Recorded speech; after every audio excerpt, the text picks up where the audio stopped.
Ayan, what's up mga kamoto? This is my second vlog and second review ng impact wrench na nabili ko sa Lazada. Yung isang una natin na ni-review na isang impact wrench sa mga palad, mabilis siyang masira. So China kasi, kaya hindi mo talaga masasabi kung durable or matibay. So yung una kong ni-review nun na nandiyan sa video ko na unang review ng impact wrench, nagamit natin siya guys nung nagbukas ako ng crankcase ng NMAX, and then nung after nung tinabi ko na, the following days nung kinuha ko, ayaw na siyang mag-start, ayaw na siyang umandar or mag-function. So na laman ko na nasira siya, nasunog. Kasi yun nga guys, pagka bumili ka talaga ng hindi trusted na mga gamit like China, yun talagang pwedeng mangyari is masira. Kaya ito sa second review, bumili tayo guys ng Vanderbilt. Ito hindi to China, ito yung mga branded talaga. Like ang nakita ko sa Lazada na magandang review at magandang klase, bukod sa lakas at sa torque ng gamit niya, itong Vanderbilt at saka yung Inco na impact wrench. Itong Vanderbilt is made in USA. Ayan guys, USA. And then itong Vanderbilt na to ay wala pang fake or walang class A, wala pang kumagaya.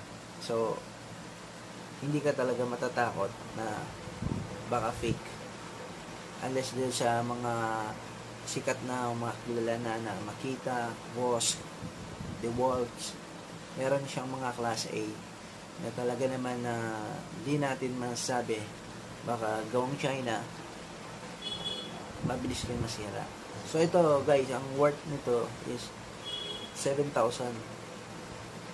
plus nung nabili ko sa Lazada. Pero guys, meron tayong nakuha nito na 6,500 lang, factory. So guys, i-reviewin natin ito mamaya.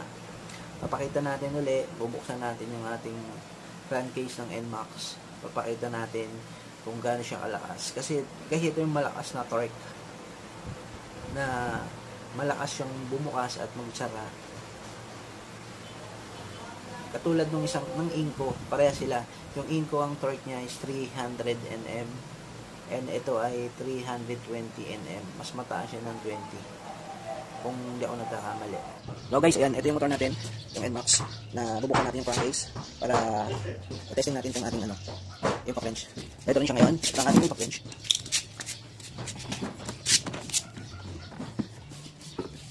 Ayan to guys, meron siyang kasama na battery at charger at clip-on na valve, tsaka yung itong kanyang 22mm na chrome vanadium na socket wrench. Kaya testing natin. Buksan na natin itong pakikita ko sa inyo kung gano'ng kalakas, saka yung power ng impact wrench na magiging usable or kung maggamit natin ito ng maayos. So yan mga kamotor, palagyan natin yung battery at makikita natin yan siya ay magkano ba.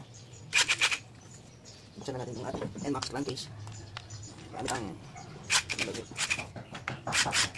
yan, mabilis.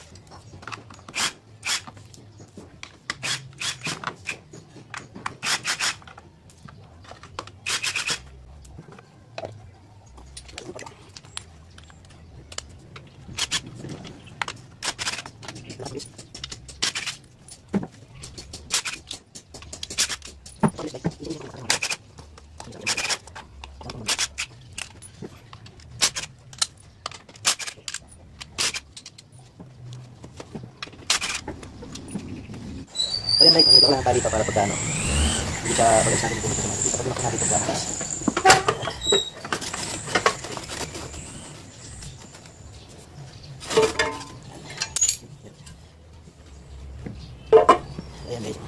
Kamoto, buksan natin yung torque, yung guide face. Hindi natin itong gagamit kasi ng tools dito. Maraming tools pa na kailangan. So kung ito na lang gagamitin mo, andali mo lang siya mabubuksan. Buksan natin ang ating torque guide. Gamit ang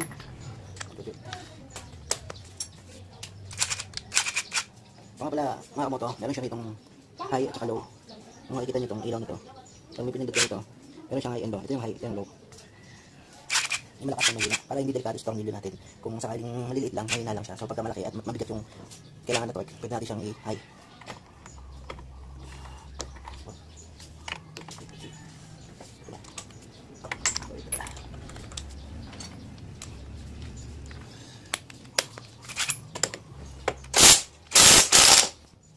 Bilis.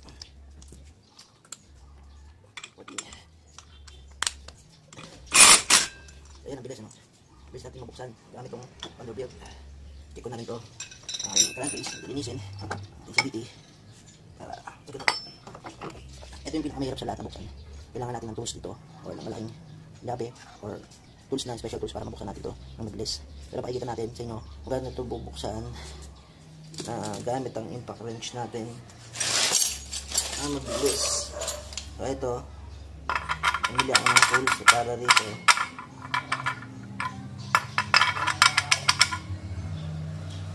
Kita nyo, nung may mga tama na siya rito, nung wala pa akong ginagamit kong pambukas, yung ating ginagamit na tools, yung ibang mekaniko, para mapahigpitan o mapaluwagan, tinitira to parang sinisinsil. So nasisira yung tornilyo. So sa gamit natin ito, mabilis natin siyang bubuksan.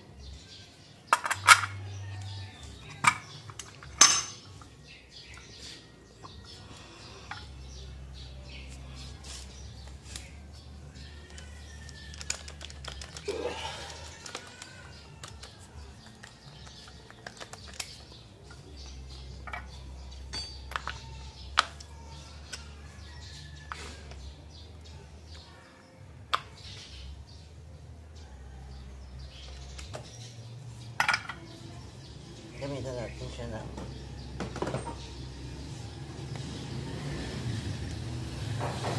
gamitan natin ng extension para mas mabilis mabukas. Right here, 39 by 41.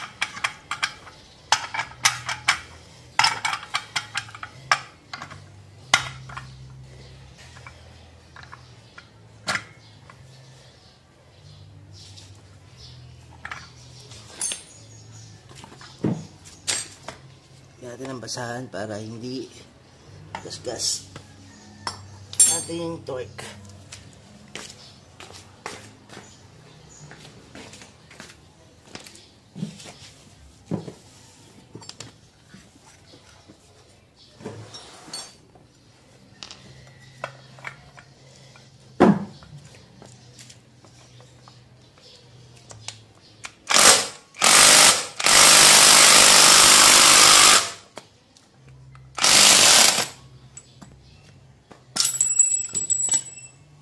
Ayan, nakita nyo mga kamoto, mabilis natin nabuksan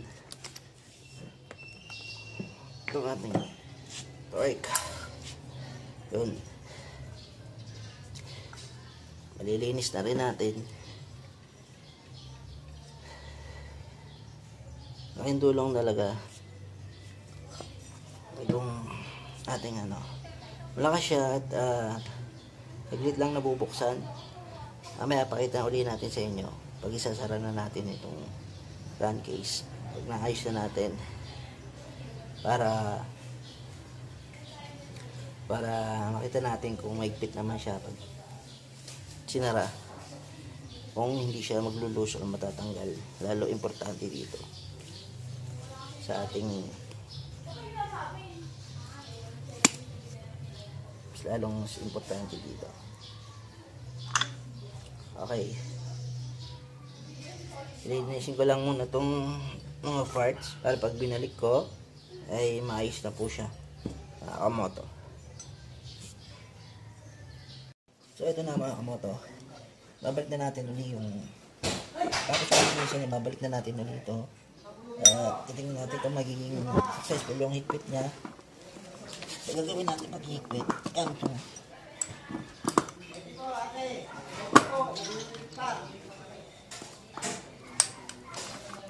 Gamit yung ating pa.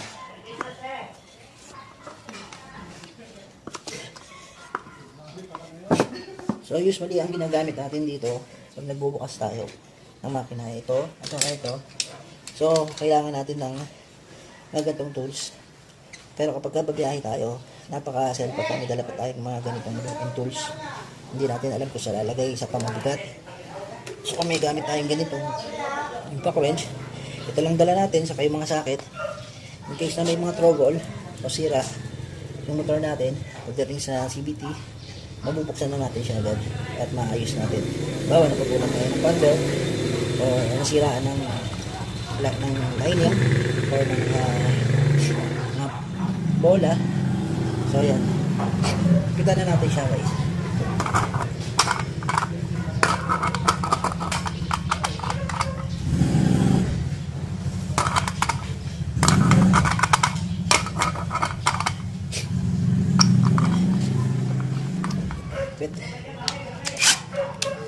So ito yung pamigpit guys.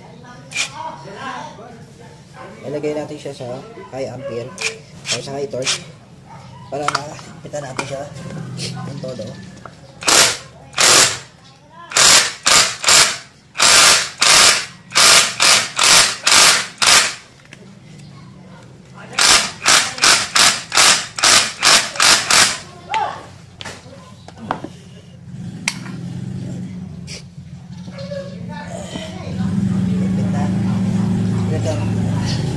Surely mabigat talaga.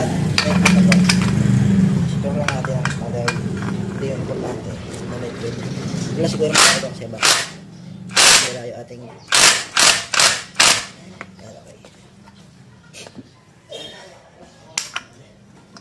So ayan, ito na siya ngayon. So thumbs up dahil napaigpitan natin ang gusto. Ito natin siyang ibalik agad. Mabilis ang trabaho. Mabilis magbukas, mabilis magkabit. Hindi na natin kailangan ng mga tools para buksan. So usually natin ang ginagamit ko pag magbubukas ito lang at saka ito. So kung dadalhin pa natin itong mga gamit na to, pagkababiyahe tayo, dagdag bigat din. Napakaraming tools, diba? So ayan, kakabit na natin siya rito.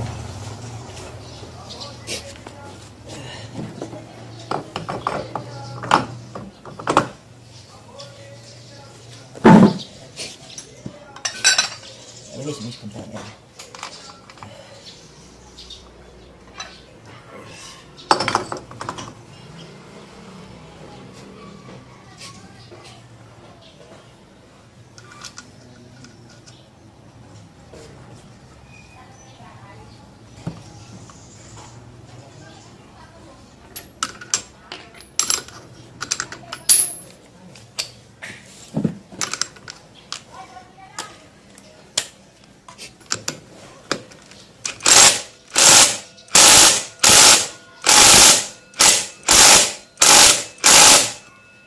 Kita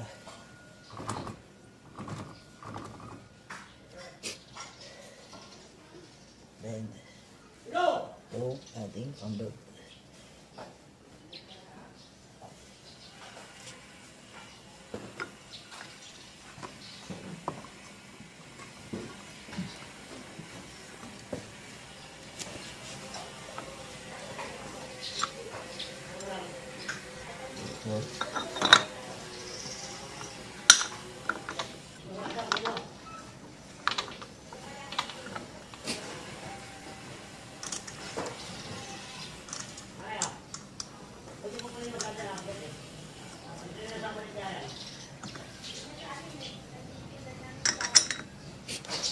Usually pagka gumagamit tayo ng ganitong tools para iigpitan to, marami pang hassle, napaka-hassle pa. O kaya muna ka na nito, napakabilis ang trabaho.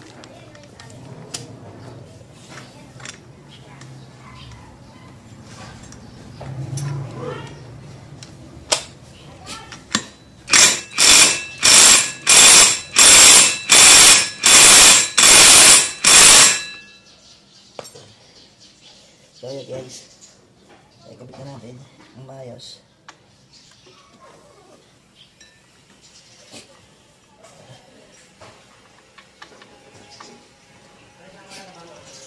Abang natin.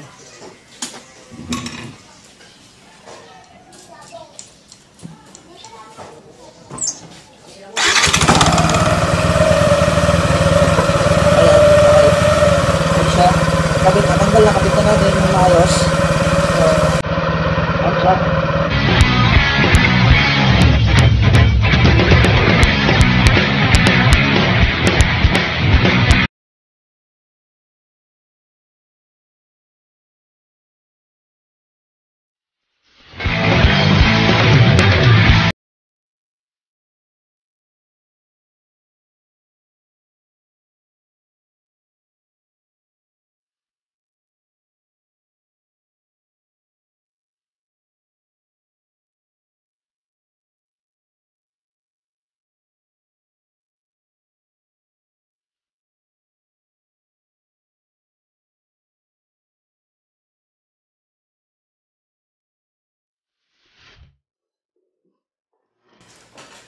So ayan guys, mga kamoto, tapos na tayo sa paggawa ng ano natin at na-review na rin natin tong Vanderbilt.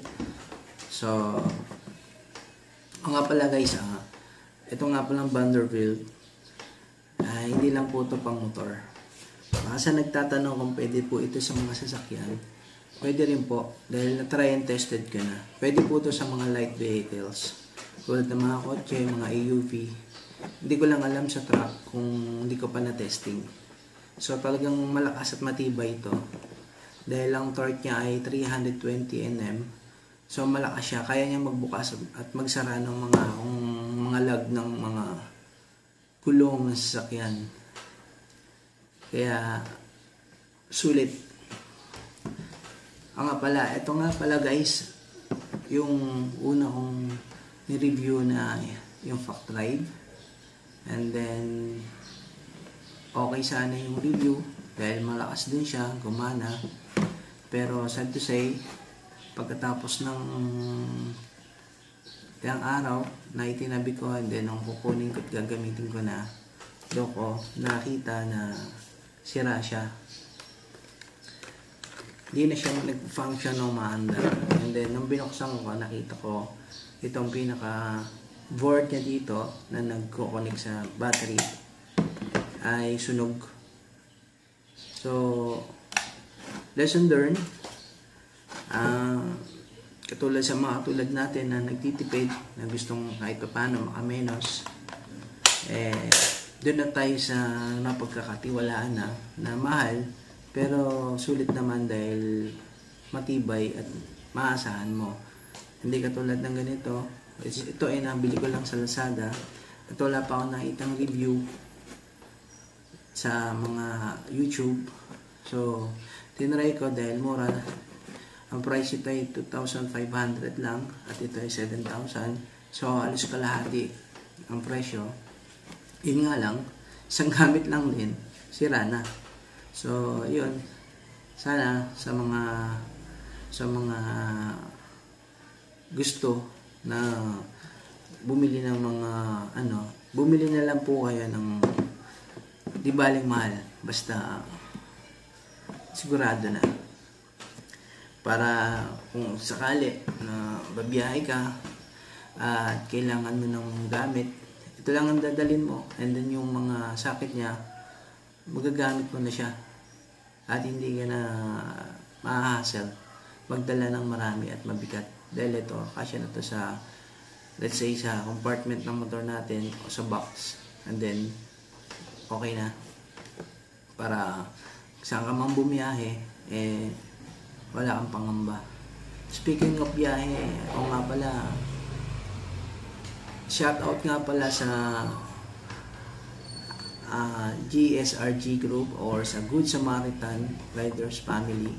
In behalf of the group, in behalf of the members and chairman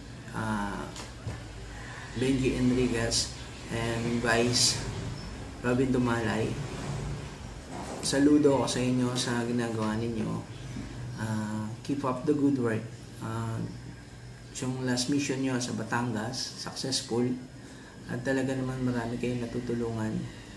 Ito ang maganda sa mga kagulong natin, ay masayang mag-rides at the same time meron kayong mga nagagawang pagtulong sa mga kapwa. Kaya saludo ako sa inyo. Kaya sana susunod makasama ako sa inyo sa mga rides nyo at makapag-vlog kasama kayo.